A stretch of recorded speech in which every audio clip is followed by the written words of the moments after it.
नगर में रहता था। वह अपने जीवन से बहुत निराश था। उनकी निराशा का कारण यह था, वह अब तक अपने जीवन में कुछ भी नहीं कर रहा था। उसके माता पिता उसे ताने मारते थे कि आपके सभी मित्र कुछ न कुछ कर रहे हैं, लेकिन आप अभी भी घर बैठे हैं। दोस्तों के बीच भी अक्सर उनका मजाक उड़ाया जाता था। वह कहीं जाता तो लोग उससे पूछते थे कि आप क्या कर रहे हैं। उसे यह बताने में भी शर्म आ रही थी। वह कुछ नहीं कर रहा है। धीरे धीरे उसने रिश्तेदारों से मिलना जुलना कम कर दिया और लोगों से मिलना भी बंद कर दिया। वह ज्यादातर समय घर पर ही रहता। वह अकेला रहता और भगवान को कोसता रहता और अपनी किस्मत को दोष देता। अब उसे अपना जीवन बोझ लगने लगा था। कभी कभी वह सोचता कि कब वह कुछ करने के योग्य बनेगा, और फिर वह सोचता कि जिंदा रहने से अच्छा मर जाना ठीक है। एक दिन वह अपने नगर की एक गली से गुजर रहा था। तभी उसने देखा कि एक गुरु दुख और परेशानियों पर उपदेश दे रहे हैं। वह भी उसी भीड़ में सबसे पीछे बैठ गया और गुरु के प्रवचन सुनने लगा।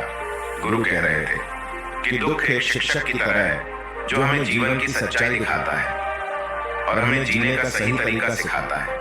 आप चाहे तो जिंदगी जीना भी सीख सकते हैं। आप चाहो तो कुछ भी हासिल कर सकते हो, और अगर चाहो तो एक कोने में बैठकर रो सकते हो। इन सभी बातों को सबल ध्यान से सुन रहा था, लेकिन उपदेश की यह बातें पसंद नहीं आई। उसने खड़े होकर कहा कि कुछ भी सिखाने से दुख दूर नहीं होता, इसमें केवल दर्द होता है। दुख की पीड़ा अनंत है। ऐसा लगता है कि इसके बाद कुछ होने वाला नहीं है। इससे कुछ भी फर्क नहीं पड़ता है। इसके सामने तो मौत भी छोटी लगती है। तब गुरु ने कहा, वत्स, तुम्हारा दुख क्या है? सबल ने उनके सामने अपनी सारी व्यथा सुनाई और गुरु से पूछा कि मेरे इन दुखों का कोई उपाय है तुम्हारे पास? ये सुनकर गुरु मुस्कुराए और बोले, तुम उस दिन मेरे पास आना जब आपके जीवन में वास्तविक दुख आए। मैं आपकी समस्या का समाधान अवश्य करूंगा। ये कहकर गुरु वहां से चले गए। सबल ने सोचा, क्या ये मेरा दुख नहीं है तो क्या है? मैं जिस दर्द से गुजर रहा हूँ वह असली दुख नहीं है क्या? मेरा दुख कोई नहीं समझ सकता। जब माँ बाप नहीं समझते तो भला गुरु क्या समझेंगे? उस दुखों से व्यथित होकर सबल ने एक फैसला लिया कि अब वह कुछ करेगा। सबल ने एक छोटा व्यवसाय शुरू किया, पर उसे सफलता नहीं मिल रही थी। लेकिन उसके घर वाले खुश थे। वह कुछ कोशिश कर रहा है। वह अपने व्यवसाय में लगा रहा और धीरे धीरे उन्हें सफलता मिलने लगी। फिर उसने रफ्तार पकड़ी और केवल 3 साल के अंदर ही वह एक बड़ा बिजनेसमैन बन गया। अब सबल के आसपास ऐसे कई लोग थे जो उसकी परवाह करते थे, जो उससे प्यार करते थे। अब उनके परिवार के सदस्य भी उसकी तारीफ करते करते थकते नहीं थे। दिन ब दिन उसके मित्रों की संख्या बढ़ती जा रही थी। अब वह अपनी जिंदगी से बहुत खुश था। उनके कुछ दोस्तों ने उन्हें सलाह दी कि जब तुम एक बड़ा बिजनेसमैन बनकर बहुत खुश हो तो सोचिए आपको कितनी खुशी होगी अगर आप इस शहर और इस राज्य के सबसे बड़े बिजनेसमैन बन जाते तो कितने लोग आपसे जुड़ना चाहेंगे, आपकी कितनी बड़ी ख्याति होगी और स्वयं राजा भी आपसे दोस्ती करना चाहेंगे और जरूरत पड़ने पर आपसे पैसे भी उधार लेंगे। दोस्तों की यह बात सबल के मन में बैठ गई। अब वह और पैसे कमाने की कोशिश करने लगा, लेकिन उसे यह सब बहुत ही जल्दी चाहिए था। वह समय बर्बाद नहीं करना चाहता था। वह अधिकांश समय इन चीजों को प्राप्त करने में लगाने लगा। इसलिए वह ऐसे काम करने लगा जो सही नहीं थे। उसने पैसे उधार लेना शुरू कर दिया। उसके दोस्तों से पैसे की मात्रा और अधिक मुनाफा कमाने के लालच में वह अपने माल में मिलावट करने लगा। उसने अन्य व्यापारियों के खिलाफ भी साजिश रची और उन्हें डराया धमकाया। जैसा उसके दोस्त कहते थे वैसा ही करता था।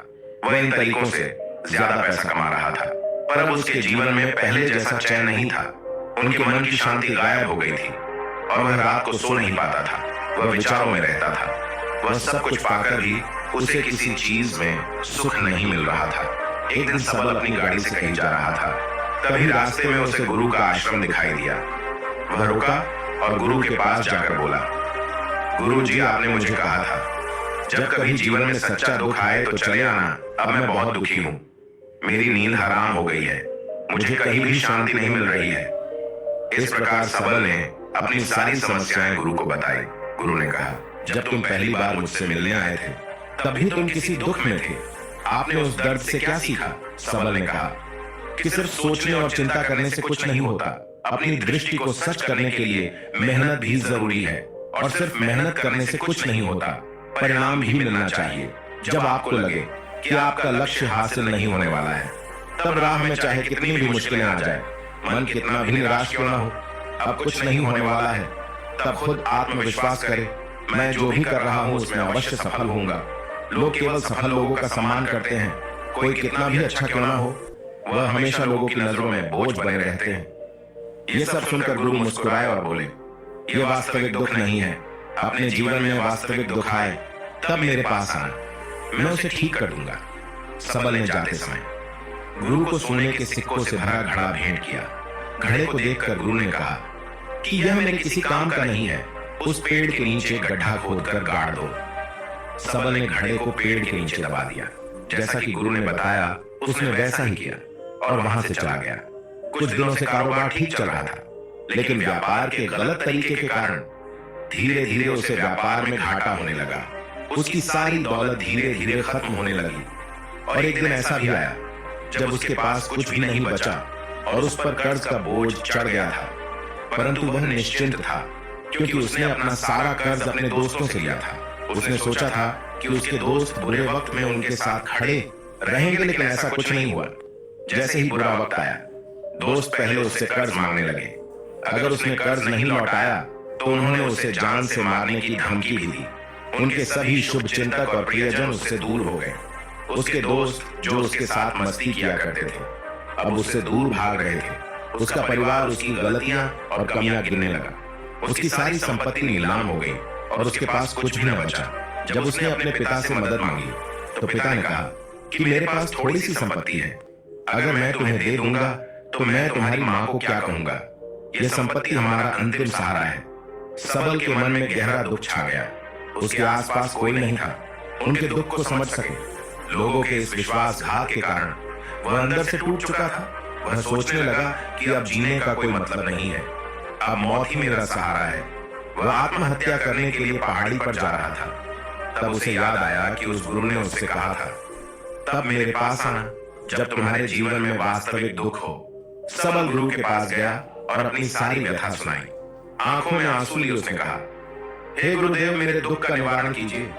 तब गुरु ने कहा कि जब जीवन में असली दुख आए तब मेरे पास आना, मैं इसे जरूर ठीक करूंगा। सबल ने कहा कि ये क्या है, मेरी जिंदगी में दुख नहीं है तो आखिर असली दुख क्या है। गुरु ने सबल से कहा कि पहले आप मुझे बताओ कि आपने अपने दुख से क्या सीखा।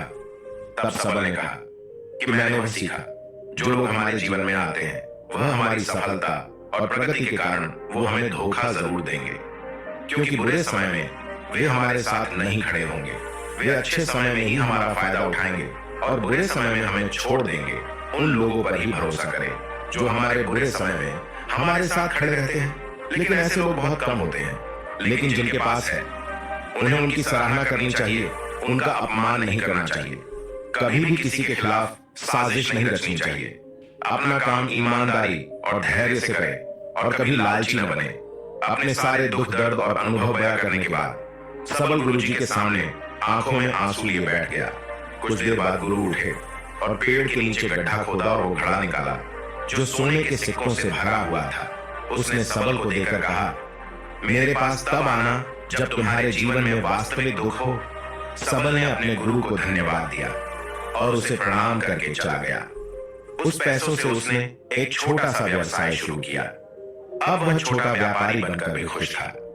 उसने पूरी लगन और ईमानदारी से कारोबार किया और जल्द ही वह अपने शहर का एक बड़ा व्यापारी बन गया। उसका जीवन सुख सुविधाओं से भरा हुआ था। लेकिन कोई कितना भी अच्छा क्यों ना हो, लेकिन जीवन में दुख आता है।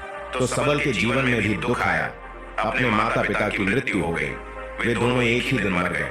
सबल अपने माता पिता से बहुत प्यार करता था, इसलिए उनके निधन से उन्हें गहरा सदमा लगा। अंतिम संस्कार किया गया। उसने अपने माता पिता का शव जलते हुए देखा तो उसका मन बेचैन हो उठा।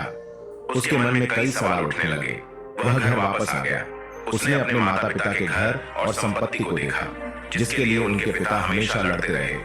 आज वो खाली पड़ा है। जिन्होंने इसकी देखभाल की, इसके लिए लड़ने वाले इस दुनिया से चले गए। उसके पिता ने जो कुछ कमाया वह सब यही रह गया। एक दिन पहले तक उसके पिता मारपीट करते थे किसी के साथ उसकी संपत्ति के लिए। आज वो खुद इस दुनिया से चले गए। उसका मन ऐसे अनेक विचारों में भटक रहा था वह अंदर से अकेला और डरा हुआ महसूस कर रहा था। वह खाली महसूस कर रहा था। उसे लगा कि कुछ तो है, परंतु वह समझ नहीं सका। इसलिए वह गुरु के पास गया। उसे देखकर गुरु ने कहा, क्या जीवन में कोई दुख है? सबल ने कहा, वैसे तो जीवन में कोई दुख नहीं है, सब कुछ अच्छा चल रहा है, लेकिन आज मेरे माता पिता का देहांत हो गया है। मैं इस घटना से बेहद दुखी और परेशान हूँ। गुरु ने कहा, इसमें दुखी होने की क्या बात है? एक दिन सबको मरना है, मुझे भी मरना है, तुझे भी मरना है। शायद तुम कल ही मर जाओ या आज भी मर सकते हो। सबल ने कहा, क्या कह रहे हो गुरुजी? मैं भी मर जाऊंगा, लेकिन मैं अभी जवान हूँ। गुरु ने कहा कि सभी जी रहे हैं इसी भ्रम में कि मृत्यु केवल बूढ़ों को आती है, लेकिन ऐसा नहीं है। जवान भी मर जाते हैं, बच्चे मर जाते हैं। मौत का उम्र से कोई लेना देना नहीं है, ये सभी को प्रभावित करता है। गुरु की ये बातें सबल के मन में बैठ गई और वह चुपचाप चला गया, लेकिन उसका मन अभी भी बेचैन था। वह खाली महसूस कर रहा था। वह सारा दिन अपने बारे में ही सोचता रहता कि वह कौन है, वह इस दुनिया में क्यों आया है, इस जीवन का लक्ष्य क्या है। ऐसे कई सवाल उसके दिमाग में लगातार उठ रहे थे, लेकिन उन्हें अपने किसी भी सवाल का जवाब नहीं मिल रहा था और उसका दुख दिन ब दिन बढ़ता ही जा रहा था। इसलिए कुछ दिन बाद वह फिर से गुरु के पास पहुंचा और बोला, हे स्वामी, मैं बहुत दुखी हूँ, क्योंकि मैं यह नहीं जान पा रहा हूँ कि मैं कौन हूँ और मैं इस दुनिया में क्यों आया हूँ। यह सुनकर गुरु मुस्कुराए और बोले, आज आपके जीवन में पहली बार सच्चा दुख उत्पन्न हुआ है।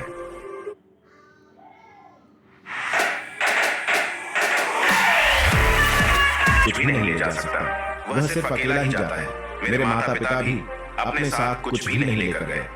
धन संपत्ति वैभव सब कुछ यहाँ पर छोड़कर गए। गुरु ने कहा, अब मेरी बात ध्यान से सुनो। इस संसार में हमें जो संग्रह करना चाहिए वह हम नहीं करते, बल्कि चीजें हमारे सामने होती हैं, लेकिन हम उन्हें देखने की कोशिश नहीं करते। हमें इस दुनिया में जो कुछ भी इकट्ठा करना है वह हम खुद हैं। हमें खुद को जुटाना होगा, ताकि जब हम मरे तो हम एकजुट हो सके और खुद को पहचानने में सक्षम होने के लिए। हम अंदर बटे हुए हैं। हम प्यार, नफरत, गुस्सा, ईर्ष्या में बटे हुए हैं। क्रूरता, धन, स्थिति, प्रतिष्ठा, सम्मान, पहचान, धर्म, जाति, सैकड़ों हजारों ऐसी चीजों और इच्छाओं में हम विभाजित हैं और टुकड़ों में जीवन जी रहे हैं। इस विभाजन के कारण हमारी चेतना कभी एक नहीं हो सकती। हमारी चेतना व शक्ति बिखरी हुई है, इसलिए हमारे पास इतना समय नहीं है, इतनी ऊर्जा नहीं कि हम मुड़ सकते हैं और अपने भीतर देख सकते हैं। वास्तव में धन, सम्मान और सुविधाओं के अभाव को लोग दुख समझते हैं और जीवन भर के लिए इसे दुख कहकर रोते रहते हैं और समाधान खोजने का प्रयास करते रहते हैं। उन्हें अपना समाधान कभी नहीं मिलेगा, क्योंकि जिसे लोग दुख कहते हैं वह वास्तविक दुख नहीं है। यह सिर्फ एक आदमी की इच्छा है। उसकी इच्छा कभी पूरी नहीं होती, इसीलिए व्यक्ति को कभी उनके प्रश्नों का समाधान नहीं मिलता। इसलिए इन सब से परे यदि आप अपने दुखों का परम समाधान चाहते हैं तो सबसे पहले खुद को समेटना होगा। इस दुनिया से अपनी ऊर्जा वापस ले लो और इकट्ठा करो। अपने आप पर ध्यान केंद्रित करो, स्वयं पर ध्यान दो। अपने मृत्यु से पहले अपने आप को जानने की कोशिश करो। बिखरो मत, सबल ने कहा। गुरु जी, क्या हम इस संसार को छोड़ दें? हमारी सभी इच्छाओं को मार देना चाहिए, किसी से प्रेम नहीं करना चाहिए, धन संग्रह नहीं करना चाहिए, सम्मान की आशा छोड़ देनी चाहिए। गुरु ने कहा कि भावनाओं और इच्छाओं से ऐसे बिखरे हुए मनुष्य में से बाहर निकल आओ, जैसे कोई पत्थर पहाड़ से अलग होकर गिरे। बिखरे हुए मनुष्य की इच्छाएं बेकाबू और दर्दनाक है। उसका अनियंत्रित मन इच्छा करता रहता है और कल्पना करता रहता है और ये दुख देता है। लेकिन जब एक व्यक्ति अपने मन को एकत्र करता है तो वह जो कुछ भी करता है वह उसके नियंत्रण में होता है। फिर उसकी इच्छा से इच्छाएं भी उत्पन्न होती है। फिर सबल ने कहा कि आपने मेरे असली दुख का समाधान कर दिया। आपका बहुत बहुत धन्यवाद। अब से मैं खुद को समेटने और खुद को तलाशने की कोशिश करूंगा। गुरु ने कहा कि मानव शरीर में बहुत ऊर्जा और शक्ति है, लेकिन यह फालतू के कामों में बटा हुआ है, बेकार की बातों में लगा हुआ है। यह एक बहुत ही शक्तिशाली मशीन की तरह है और वह बिना सोचे समझे अपनी शक्ति पर बर्बाद कर रहा है और बिना किसी नियंत्रण के। इसीलिए इस शक्ति पर ध्यान दे, अपनी चेतना और इसे इकट्ठा करे। सबल को अपने प्रश्नों का उत्तर मिल गया। उसने अपने गुरु का धन्यवाद किया और चुपचाप चला गया।